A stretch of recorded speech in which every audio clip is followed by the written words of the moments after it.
the stand. Now he runs. He produces a magic print. He pulls out another one. This is incredible. This is ridiculous. This is 15 out of 10 on the incredible meter. What a player. What an entertainer. Give him the medal.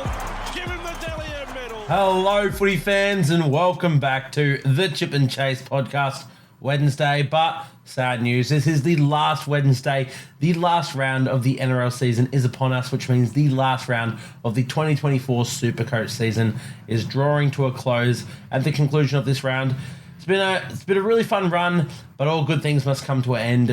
And now we can rest back, and as footy fans, we can look ahead to just the general NRL final series and how exciting the footy is going to be played there. And then look ahead to next year. It's never too early to start Supercoach planning for the next season, but we will be looking back at everything that was in round 26 and, of course, looking right ahead to round 27, the final round, and the trades that you can sort of make to elevate you up the ranks. Now, head-to-head finals are all done, and congratulations to all of you who have won those head-to-head finals. If you came in second, tough luck, but, as I said, go ahead next year and go again. So let's get right into the episode this week. Once again, this one is up on YouTube. So if you are listening on an audio platform, head over to the YouTube channel, connect with us a bit better. I've got the face cam and got everything up on screen. It's just the best place to be. Once again as well, guys, for those of you who listen to or watch these videos but don't tune in with the general NRL content that we do, we have a lot planned for over the off-season and especially heading into next season.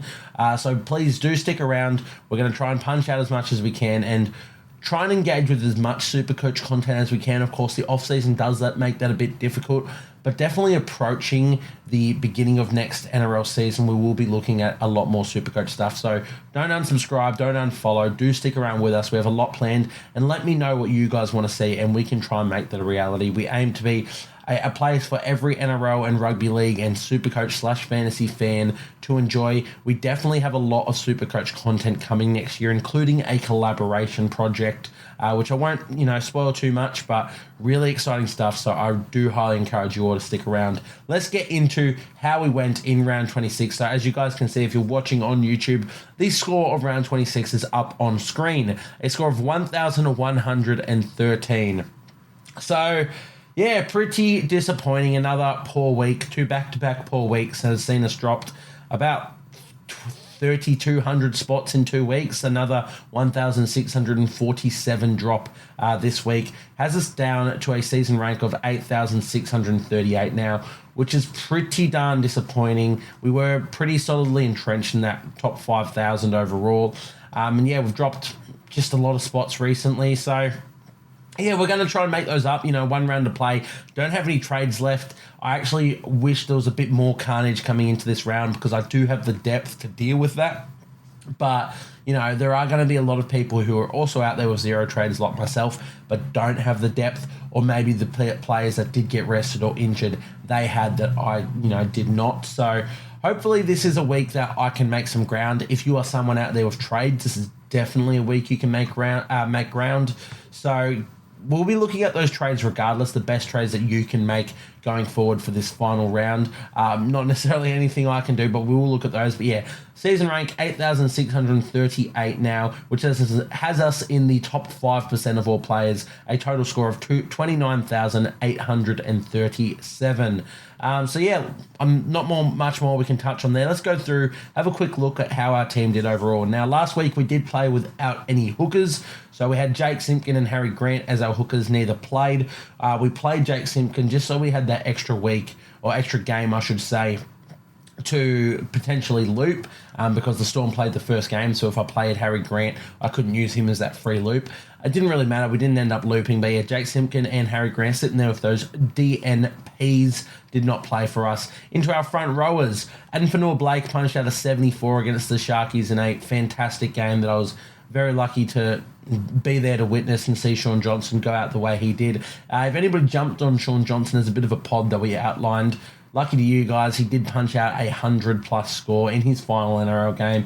And that's just, it's poetic, to be honest. So that was really cool. But the 74 from Adam Fanua-Blake in his last game for the Warriors, because that was the Warriors' last game of the season.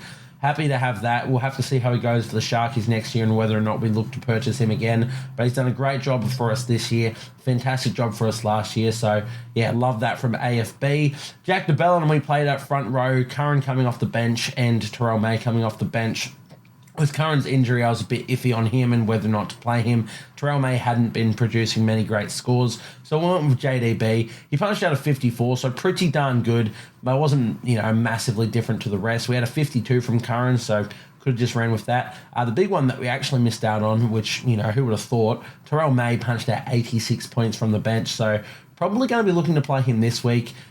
Who would have really thought? He was never going to cross my mind as someone I played last week, despite Jared Hargraves' suspension. But now with the Roosters injuries and whatnot, I think I will be looking to lean on Terrell May for this final round. So I'm happy to still own him. It's a shame we didn't get a play at that 86 though. Into the second row forwards, Angus Crichton, 57. Pretty disappointing. He has been relatively disappointing since owning him in this second stint. No, he's had a couple of decent scores in there, and 57 by no means is a bad score, but for someone of his calibre, I do want him punching higher, especially against a team like the Raiders. With the utmost respect to the Raiders, I thought he could go a bit bigger, but the Raiders turned up. They defended their absolute backsides off, and they were fantastic, so 57 points, we'll just take it. 51 from Britton Nicotar as well. See, I'm a bit less disappointing in Britton Nicotar's scores because he's a lot more attack reliant than Angus Crichton. He doesn't get through as much work, but 51 points we take. 41 from David Fafita was the stinger in our second row department. That wasn't a massive difference. If we played Homole Olakawatu over him, it's a 17-point difference. So nothing drastic that really saves my season.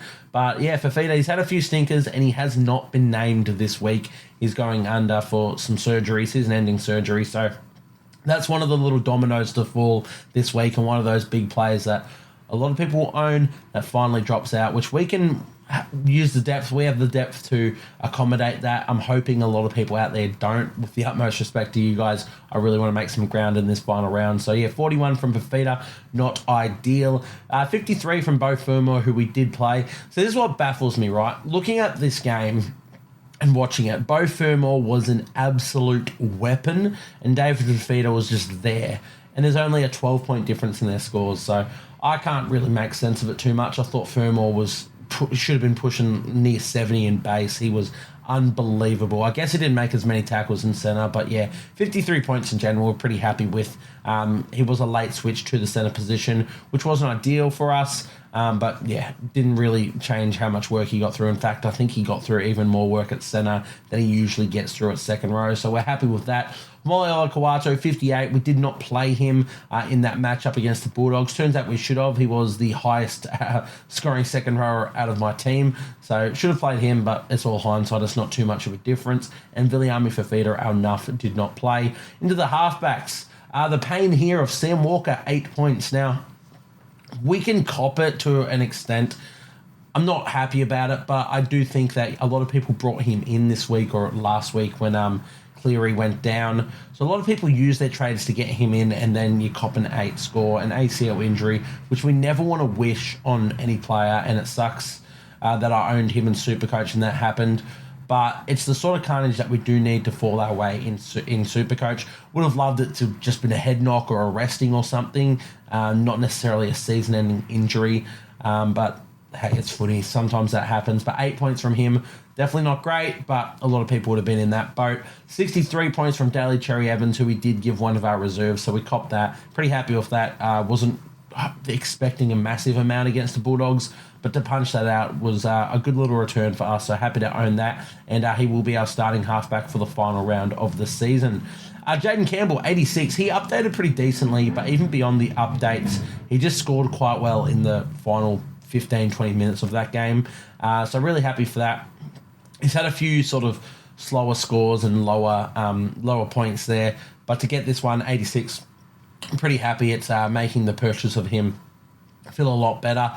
He does come up against the Panthers this week, though, so I don't know. We'll have to look whether or not we play him or not, but 86 points, can't ask for a massive amount more. Jai Gray, 33. We didn't play him in his matchup, but whether or not we play him against who have they got, Roosters this week, remains to be seen. Still pretty happy with that purchase overall. Into the centre wings. Now, Valentine Holmes did get a vice-captain for us. He only scored 59. He actually downgraded to that, which I thought was abysmal. I didn't go back and have a look at who got the line break assist in his own try, but I don't know how it works. I really, really hate Fox Sports stats. I think they're...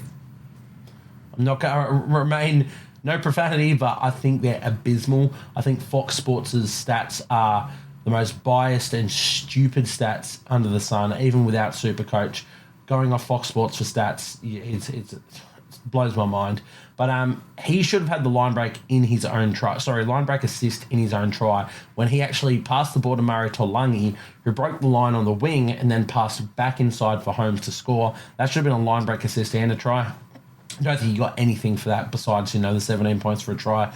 Regardless, wouldn't have looped him even if he did get that, but it would have been nice to get those extra points. Cal Ito, 61 points. Cal Ito getting 61 with a sin bin is pretty crazy, and then Valentine Holmes, who I thought was really good, getting less than that without a sin bin. It's just... That's Fox Sports for you. It's ridiculous how stupid their stats are. But 61 points from Ito will take. Dominic Young, 31. This one was a bit baffling. Roosters, of course, everybody loaded up on Roosters. We expected them to put the sword through most teams in the back end of the competition.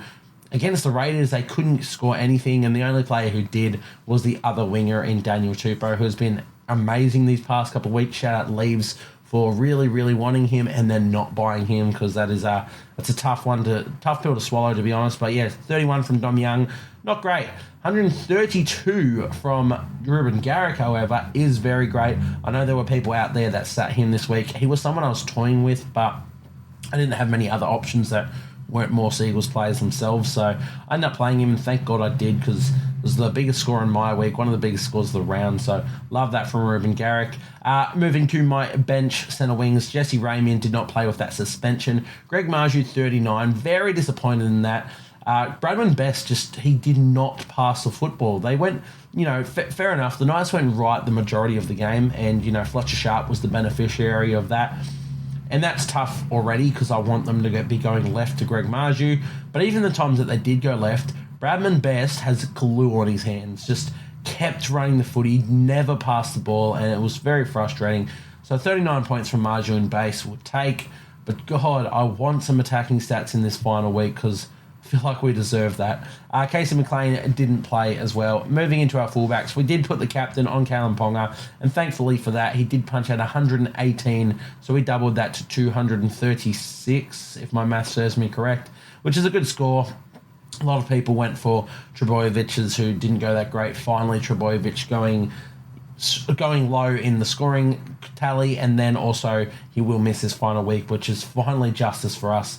Unfortunately, what isn't justice is Dylan Edwards, 35 points. We went him over as our pod over Tedesco and Trebojevic, and even with Trebojevic's missing last game, there's every chance Trebojevic scored more in his 1 week last week, 2 weeks ago, against the Tigers, than Edwards will score in the 3 weeks that I've owned him. So, not ideal. I'm hoping for a big game from him in this final one.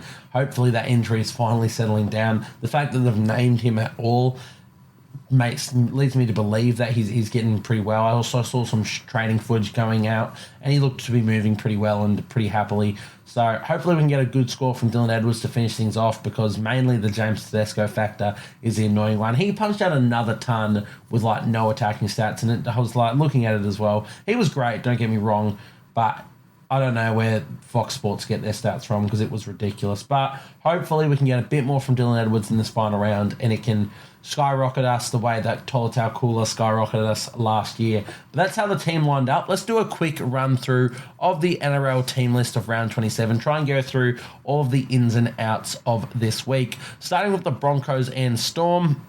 Now for the Broncos, Katoni Staggs is out, which means Selwyn Cobbo moves to the centres and Corey Oates goes into the wing. Fletcher Baker goes to front row with Payne House left out.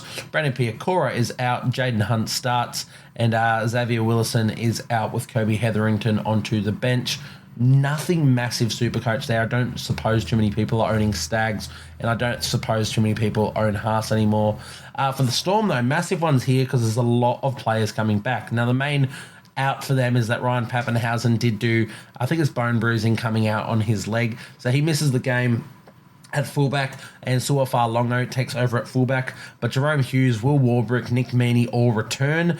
Xavier Coates is also in the reserves, or is he actually starting? No, Xavier Coates is in the reserves, so he might be playing.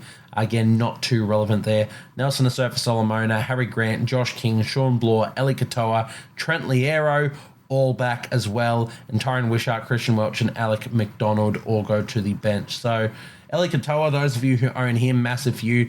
The other ones in there for me is Harry Grant and, of course, Jerome Hughes. A lot of people, if you have trades left, will be looking to get a final halfback in for that Sam Walker thing. And Jerome Hughes against a pretty awful Broncos side is definitely a great shout, but I'm just happy to have Harry Grant back. God damn. Let's move into the next game, though. The Spoon Bowl, the West Tigers and the Parramatta Eels. And our Tigers coming off the bye, so, I mean, technically their entire team is different. Heath Mason is still at fullback. Josh Fellerty comes into the centres with Junior Tupou moving to the wing and Solomon Alamalo dropping out. Aiden Caesar has been named at halfback. None of those are too relevant to Supercoach, though. For the Eels, are there any changes to them? Sean Lane named to start at prop again. Whether or not he moves to second row, we'll have to see. Kelma Talangi also coming back into the side after missing last week. Again, not too relevant. Sean Russell. Where's Sean Russell? Is he playing in this one? Yeah, Sean Russell's also returning. Not relevant, though.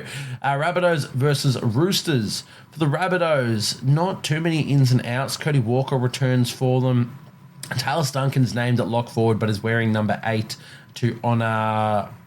I can't remember. I shouldn't have even brought that up. Might be Bob Fulton. Might be. Don't quote me, but I'm going to say it's Bob Fulton.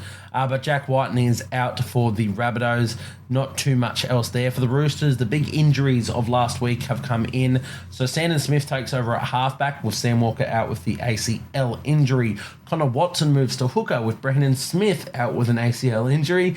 And Nafahu White starts at lock with Nat Butcher out with concussion. Satili Tupanua starts at back row for Victor Radley, who is out for the season with a shoulder injury. The other ins and outs, Suali'i comes back into the side. Michael Jennings goes to 18th man, and that is about... Oh, and Junior Ponga comes in for Daniel Tupou, who is being rested. Damn, I didn't actually notice that one until just now.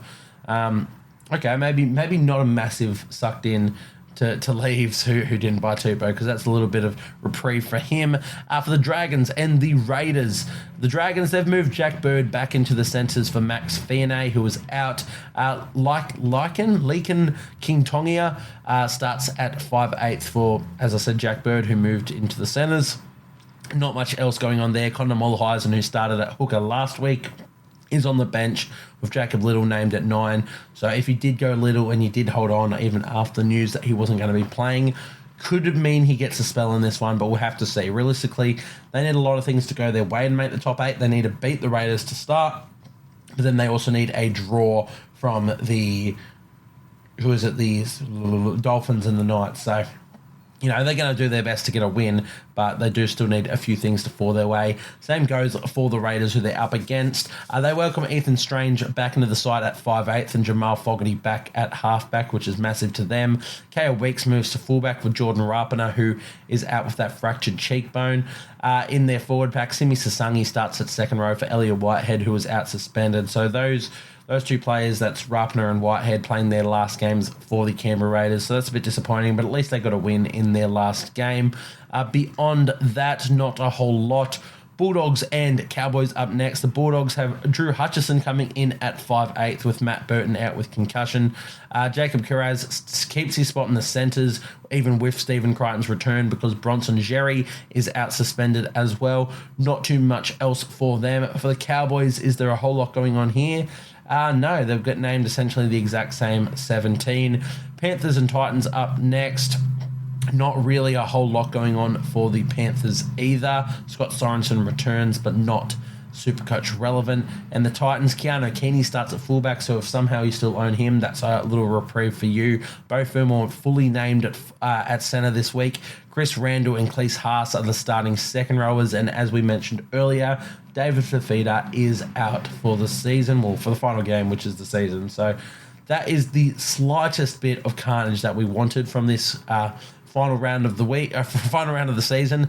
Would have liked a lot more. Seagulls and Sharkies up next. Tolotau Kula starts at fullback for Tom Trbojevic, who is out injured. This is really good. Love that Tom Trbojevic is out for a Supercoach perspective.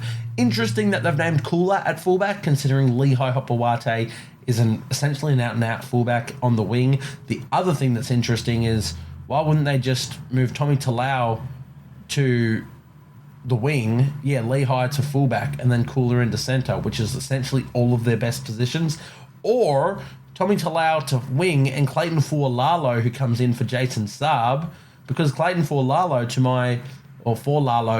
my understanding, is a centre. When I watched him last season in the reserve grade, he was a centre. So a few weird options there from the Seagulls, but there's no certainty to line up the way that they've been named, but not massively relevant. Of course, Tom Trbojevic being out is the massive one. Tolotau Kula, if you want to go him at fullback, he seems to always go well there, but he does go up against the Sharks this week, who are a really good defensive outfit, so do that with some caution, but he's always worth a look in, Kula at fullback, and I'd do the same because I owned him last season. For the Sharkies, Jesse Ramian comes back at centre after his suspension, which is fantastic. Is there a whole lot? Ronaldo Militalo also back in the team on the wing with Sam Stonestreet out of the side. Their forward pack remains the same. The interchange, Daniel Atkinson moves to the bench. So they've gone with Trindle and Hynes in the halves, but Atkinson still gets a spot in that bench. And Braden Hamlin-Welle drops to the reserves. Cesar Talakai also among the reserves, so we'll have to see if he makes his way into the side. Let's get into the final game of the Sunday, of the round in general. The Knights and the Dolphins. This is the final game, isn't it? Yeah, Knights and Dolphins to finish things off.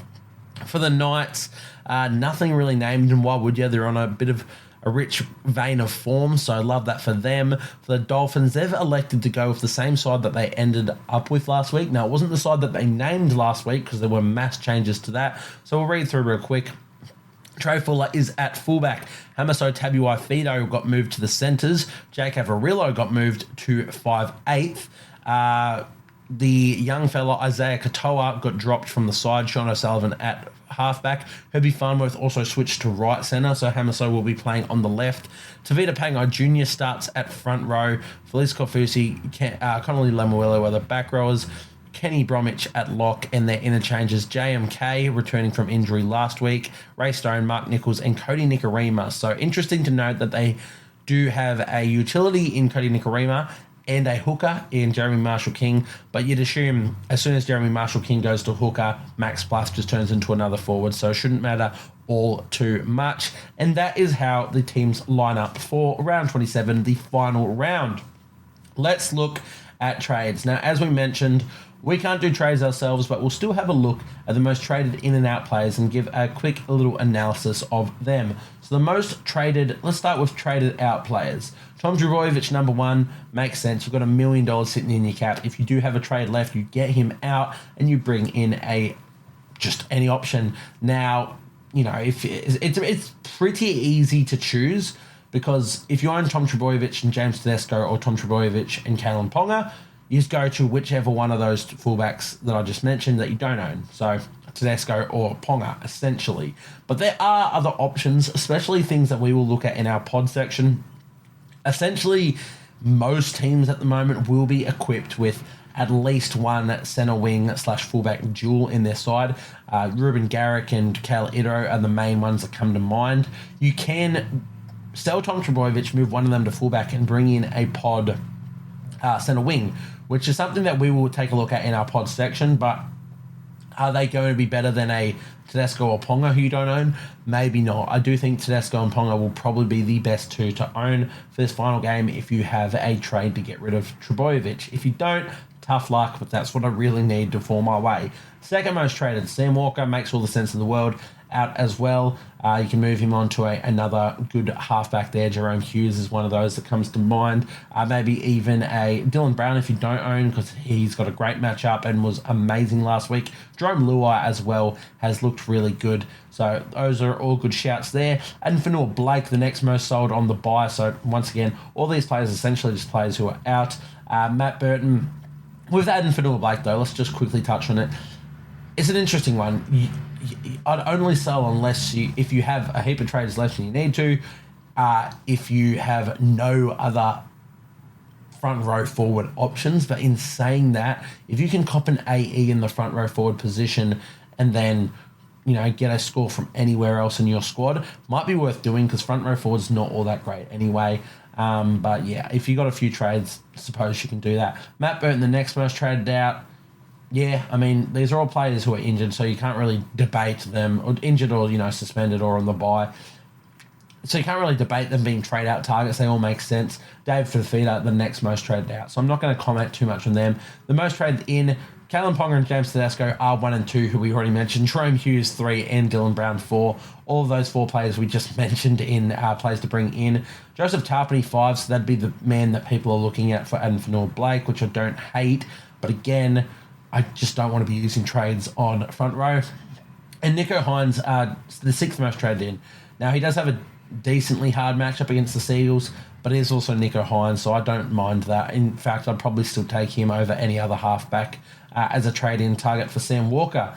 Now, let's look at the pod buys that I have put up over on the Instagram. So once again, if you're just listening on audio platform and you can't see what we have up on screen, the best place to be here is to head over to the Instagram. If you can, pull it up on your phone. You can read through all these stats. I haven't written too much about these players this time, just sort of a congratulations to all of you for your head-to-head finals. But the players that we have identified are Paul Alamotti, Herbie Farnworth, and Will Penasini. So I'll just quickly scroll through them, and you can see all the stats and information up on screen. That is really important. And once again, you can see it on the Instagram if you're looking that way. But Paul Alamotti is one that I do really like. Getting that goal kicking over Dylan Edwards is massive. They come up against the Titans, who have been awful. He's only 511,000, so he's got decent. He's at a decent price point. Really good base. Goal kicking, I really like it. I think the Panthers put a decent score on here, and I think he is a massive, massive in. So he's one of those pod options that we outlined. If you just have trades to bring pods in at this end of the season, or if you're looking to sell Tom Trebojevic and you want to go something a bit different, move Garrick or Ito or one of those centre wing fullback duels down to fullback, and bring in someone like Paul Alamotti, who I think could be unreal. Next up, Herbie Farnworth. This one sort of speaks for itself after his 160-odd performance last week. I assume they're going to keep that similar vein of form. He will be marking up against Bradman Best. Both Newcastle centres are pretty good in Bradman and Dane Gagai, but you can only really stop Herbie Farnworth so much. The way that the Dolphins utilised him, I think he's going to be insane. So I really like him. Also a base of 36, so he can't go low, but definitely, you just saw the upside in him. Definitely someone to look at. And lastly, we went with Will Penasini. Now, there are a few options. I really like the Parramatta Eels versus Tigers matchup. Now, I went with Penasini purely matchup focused. I believe he will be up against Feladi's Edge, not the other centre who I can't remember, Solomon Fatape. Either way, no matter who he's up against, I think they're good matchups for Penasini. I think he will really put the sword to those young, inexperienced centres of the Tigers. So I really like him. You can, of course, go for Micah Sevo, who's another low-owned option. They always like going to the left, and he scores a few tries coming off a hat-trick himself. I think Eels are going to be really good players to target. You can even go for Blaise Langi, but I don't really rate Blaise Langi. At least Penasini has some base about him, so went with Will Penasini, another man who we've already identified in our pod, so we didn't do it again. Clint Gutherson is an option for those looking to sell Tom Trebojevic. As we said, I think the Eels against that Tigers, I think it's going to be a close game. I'm hoping it's a close game, and I hope the Tigers win, but I'd be very scared of the Eels boys going up against that Tigers side, so Clint Gutherson is another really good option. But those are our 3 pod players. Once again, as I said, those stats are up there. I haven't read through them because they're there for you guys to see. Look at them and reassess when you are making your trades. Now, of course, when it comes to my trades, we mentioned we cannot do any. So essentially, right now we just move straight into the Sit V Start section of my podcast.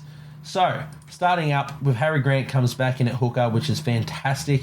Jake Simpkin, you've served me well in a few different aspects, whether it's playing or being a a loop opportunity. You get to sit down another week. And Fanua Blake out means we're going to start Terrell May over Josh Curran. We're going to keep Jack de Belin as a playing player. I think he has to play massive minutes in this fight against the Raiders. I think it's going to be very physical through the middle, and that's where I think Jack de Belin shines.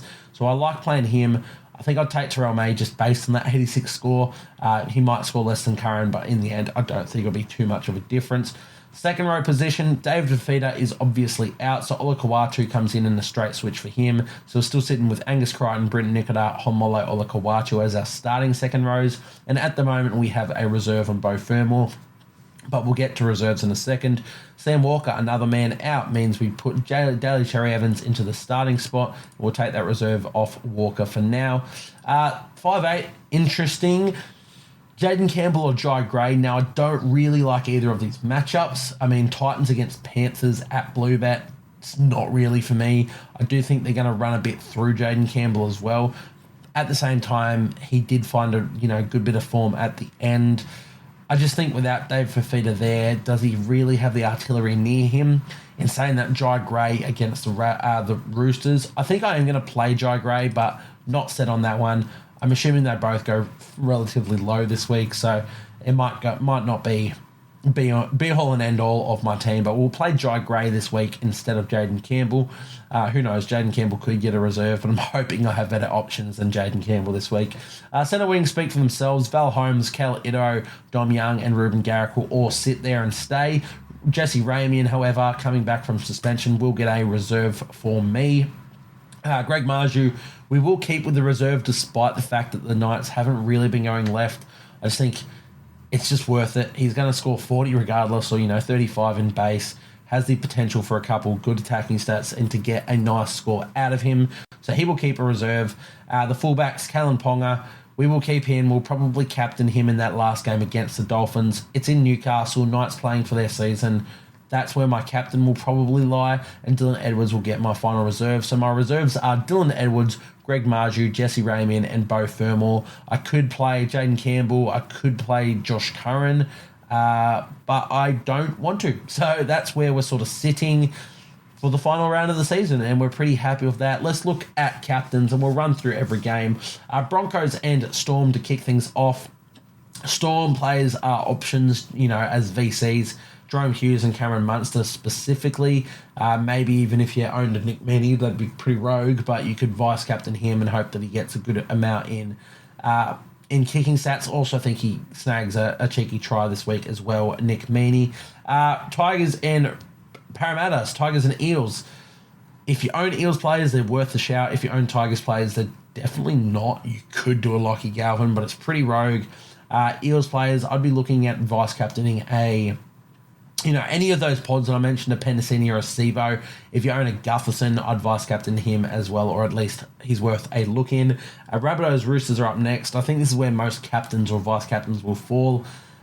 You'd still be looking at a James Tedesco all day, every day. It does suck that the Roosters, no longer have a Sam Walker to get those goals, and you can't look at him as an option. You could look at a Angus Crichton as a VC.